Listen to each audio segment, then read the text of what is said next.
আসসালামু আলাইকুম রহমতুল্লাহ। আশা করি আল্লাহর রহমতে সবাই ভালো আছেন। আজকের এই ভিডিওতে আমি কথা বলবো আমাদের দেশের যে কোটা সিস্টেম জব সেক্টরে এই বিষয়টা নিয়ে, এবং হায়ার স্টাডি অ্যাব্রোড এই বিষয়টা নিয়ে। এবং এই ভিডিও শেষ পোর্শনে আমি যুক্ত করার চেষ্টা করব কিছু ইম্পর্ট্যান্ট বিষয়, এবং সেটার ভিত্তি হচ্ছে ফেসবুক গ্রুপের একটা পোস্ট। একজন গ্রাজুয়েট স্টুডেন্ট এটা পোস্ট করেছিলেন, এবং সেই পোস্টের কমেন্টে কেউ একজন পরামর্শ দিয়েছিলেন সেই বিষয়ে।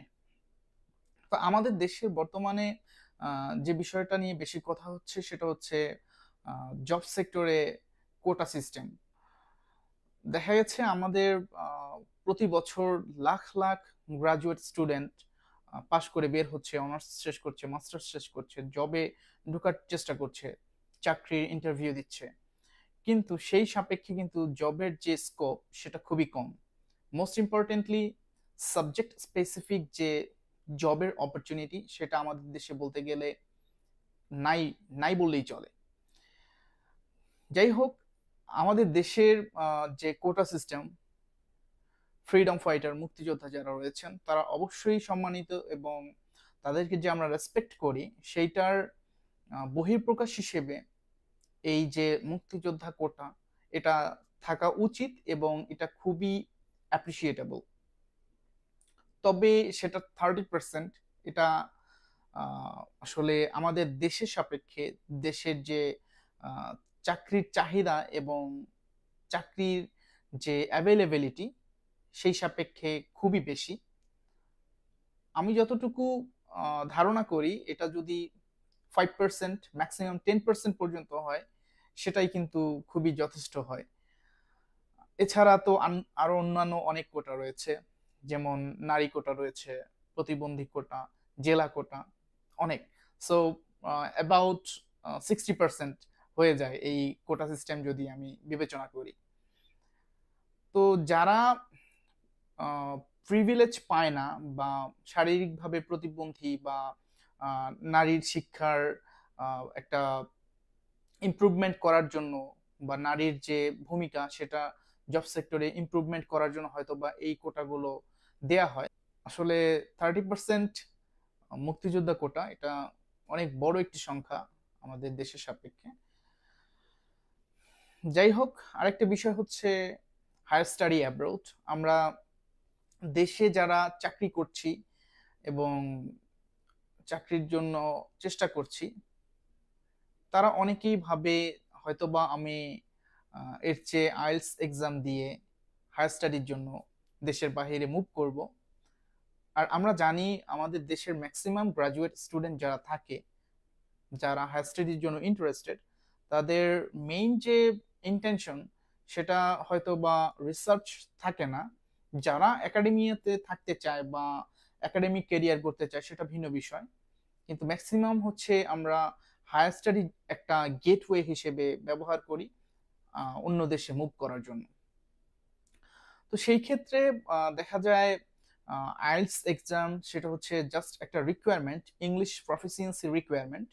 অন্যান্য অনেক ফ্যাক্টরের সাথে আপনার যখন এই ইংলিশ প্রফিসিয়েন্সি রিকোয়ারমেন্টটা ফুলফিল করবেন, তখনই হচ্ছে আপনি আপনার ওভারঅল প্রোফাইল হ্যাবি করতে পারবেন, এবং অ্যাপ্লিকেশন পুল থেকে আপনার নিজেকে আলাদা করতে পারবেন সিলেকশনের জন্য, স্কলারশিপের জন্য, অ্যাডমিশনের জন্য। তাই যারা প্যাশনেট তারা হায়ার স্টাডির জন্য বাইরে চেষ্টা করতে পারেন, এবং শুরু থেকেই পড়াশোনার প্রতি মনোযোগ, সিজিপিএ বাড়ানো, রিসার্চ এক্সপেরিয়েন্স গ্যাদার করা, দেন ইংলিশ প্রফিসিয়েন্সি যেন অন টাইমে আপনি সাকসেসফুলি কমপ্লিট করতে পারেন সেটার জন্য আগে থেকেই চেষ্টা করা, দেন এক্সট্রা কারিকুলার অ্যাক্টিভিটিস, তো এগুলোতে ইনভলভমেন্ট থাকা, এগুলো খুবই গুরুত্বপূর্ণ। এগুলো এখন থেকেই শুরু করেন। আর যারা দেশের জবের জন্য চেষ্টা করছেন তাদেরও উচিত আগে থেকেই এই যুদ্ধের জন্য প্রস্তুতি গ্রহণ করা। যে বিষয়টা খুবই গুরুত্বপূর্ণ সেটা হচ্ছে আমাদের দেশের যারা গ্রাজুয়েট ম্যাক্সিমাম কিন্তু আমরা সাবজেক্ট স্পেসিফিক জবে যেতে পারি না, ক্যারিয়ার করতে পারি না। দেখা গেছে হাতে গোনা কয়েকটা সেকশন আছে গভট জবের জন্য যেগুলোতে সাবজেক্ট ওয়াইজ জব করা যায়। এছাড়া ম্যাক্সিমাম হচ্ছে গ্রাজুয়েশনের পরে ব্যাংকে জব নেওয়ার চেষ্টা করে এবং তাদের জবও হয়ে যায়। তবে আমরা যারা ইসলাম প্র্যাকটিস করি বা ইসলাম বুঝি তাদের অবশ্যই একটা বিষয় মাথায় রাখা উচিত, ব্যাংকের যে ব্যাংকিং সিস্টেম তার ম্যাক্সিমাম যে অ্যাক্টিভিটি হয়তোবা সেটা ইন্টারেস্টের সাথে যুক্ত থাকে। তো ইন্টারেস্টের সাথে যেহেতু যুক্ত থাকে, আপনার উচিত হবে না বেশি দিন সেটা কন্টিনিউ করা। অন্তত আপনি আহ, মনের দিক থেকে নিয়ত করতে পারেন যে আসলে আমি অন্য একটা জবের জন্য চেষ্টা করব, এবং আল্লাহ তাআলা যদি চায় আপনি আল্লাহ তাআলার রহমত পাবেন ইনশাআল্লাহ। এবং এখন কথা বলি, আজকের যে একটা পোস্ট করলাম সেই পোস্টে একজন ভাই, তিনি হচ্ছেন আহ, ঢাকা ইউনিভার্সিটি থেকে ব্যাচেলর কমপ্লিট করেছেন, আর তারপরে একটা জবে ঢুকলেন বাংলাদেশের, এবং রিসেন্টলি তার হচ্ছে বিসিএস এ নন ক্যাডারে একটা জব হয়েছে। তার বয়স হচ্ছে 33। অন্যদিকে তার ওয়াইফ জাহাঙ্গীরনগর ইউনিভার্সিটি থেকে মাস্টার্স কমপ্লিট করেছেন, তার বয়স হচ্ছে 27, আর তাদের 1 বছরের একটা বাচ্চা আছে। তো এই যে ওভারঅল তার সিচুয়েশন, সে কিন্তু সবেমাত্র বিয়ে করেছে, হয়তো জব করছে নতুন। তো এখন তার ভেতরে একটা চিন্তা ভাবনা ঢুকেছে, সে আসলে দেশে কিছু করতে পারছে না, তার আরো বেটার অপরচুনিটি প্রয়োজন, এবং তার মনে হচ্ছে হায়ার স্টাডির জন্য বাইরে যাওয়াই তার জন্য বেস্ট। সেটা হয় ডিপেন্ডেন্ট অথবা ইন্ডিপেন্ডেন্ট হিসেবে। আই মিন, সে হায়ার স্টাডিতে সুযোগ পাবে প্রথমে, তার ওয়াইফ তার সাথে আসবে, বাচ্চা তার সাথে আসবে, অথবা তার ওয়াইফ যেহেতু মাস্টার্স কমপ্লিট করছে একটা পাবলিক ইউনিভার্সিটি থেকে, সে ইন্ডিপেন্ডেন্ট হিসেবে আসবে হায়ার স্টাডির জন্য, এবং তার হাজবেন্ড যে ভাই পোস্ট করেছেন তিনি তার সাথে ডিপেন্ডেন্ট হিসেবে আসবেন। এইভাবে তারা প্ল্যান করছেন, এবং তিনি বলছেন সেটা আমেরিকা হোক, ইউরোপ হোক, অথবা অন্য যে কোনো দেশ যেখানে ভালো অপরচুনিটি আছে সেখানে তিনি যেতে প্রস্তুত। এই বিষয়ে তিনি পরামর্শ চাচ্ছিলেন। অনেকে কমেন্ট করলেন, তার ভেতরে একটা কমেন্ট খুবই সুন্দর ছিল এবং ইনফরমেটিভ ছিল। সেটা হচ্ছে, আপনি যদি দেশে একটা সাস্টেইনেবল সিকিউর জব করে থাকেন তাহলে আপনার সুইচ করা ঠিক হবে না, যদি না আপনি এই চ্যালেঞ্জটা নিতে পারেন, নতুন একটি দেশ, নতুন কালচার, নতুন এনভায়রনমেন্ট, এবং সাথে আপনার বাচ্চা আছে, ওয়াইফ আছে, সবকিছু মিলিয়ে আপনি যদি এই চ্যালেঞ্জ গ্রহণ করে একদম শূন্য থেকে আবার শুরু করতে চান নতুন একটি পরিবেশে, তাহলে সেই চ্যালেঞ্জটি আপনি গ্রহণ করতে পারেন। এছাড়া এটা খুব বুদ্ধিমানের কাজ হবে না দেশের একটি সিকিউর জব রেখে হায়ার স্টাডির জন্য বাহিরে আসা। ধরে নিলাম আপনি হায়ার স্টাডি কমপ্লিট করে সেই দেশে অথবা অন্য কোনো দেশে একটা জব পেলেন, তো সেই জবটা আপনার যে দীর্ঘ সময়ের জন্য সিকিউর জব হবে সেটা কিন্তু আপনি বলতে পারেন না, এবং আপনাকে যদি সেই জব থেকে ফায়ার করা হয় তাহলে কিন্তু আপনি একটা নির্দিষ্ট সময় পাবেন, সেই সময়ের ভেতরে আপনাকে অন্য একটি জবে সুইচ করতে হবে। যদি যদি সেটা না করতে পারেন তাহলে আপনাকে আবার দেশে পাঠিয়ে দেওয়া হবে।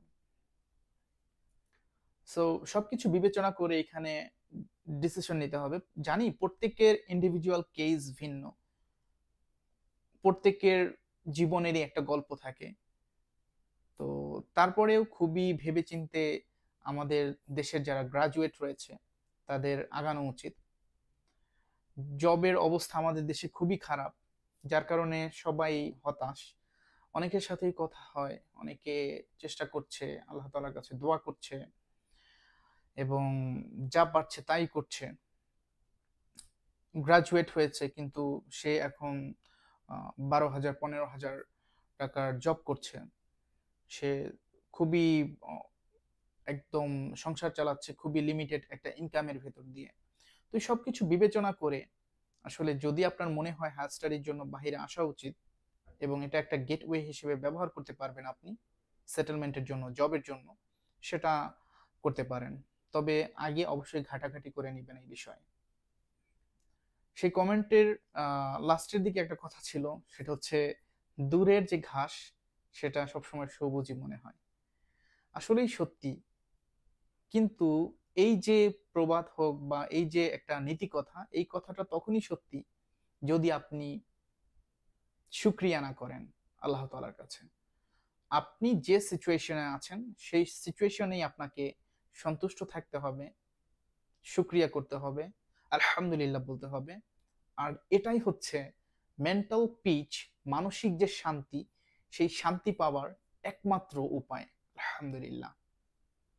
আর যারা সকল অবস্থায় যে কোনো রিজিকের সিচুয়েশনে, সেটা অবশ্যই হালাল হতে হবে, শুকরিয়া করতে পারে, আলহামদুলিল্লাহ বলতে পারে, তাদের কাছে কাছের যে ঘাস সেটাও সবুজ, অন্যের গরুতে যে ঘাস খায় সেই ঘাসও সবুজ। তার মানে তার ভিতরে কিন্তু একটা সন্তুষ্টি থাকে এবং অন্যের যে অ্যাচিভমেন্ট সেটার প্রতিও তার একটা পজিটিভ একটা ধারণা থাকে। তার মানে তার ভিতরে হিংসাও থাকে না। আজকের ভিডিও ছিল এই পর্যন্তই। ধন্যবাদ সবাইকে আজকে ভিডিওটি দেখার জন্য। আর ভিডিওটি ভালো লেগে থাকলে শেয়ার করতে পারেন। ভালো থাকবেন সবাই, দেখা হবে পরবর্তী কোনো ভিডিওতে। আসসালামু আলাইকুম রহমতুল্লাহ।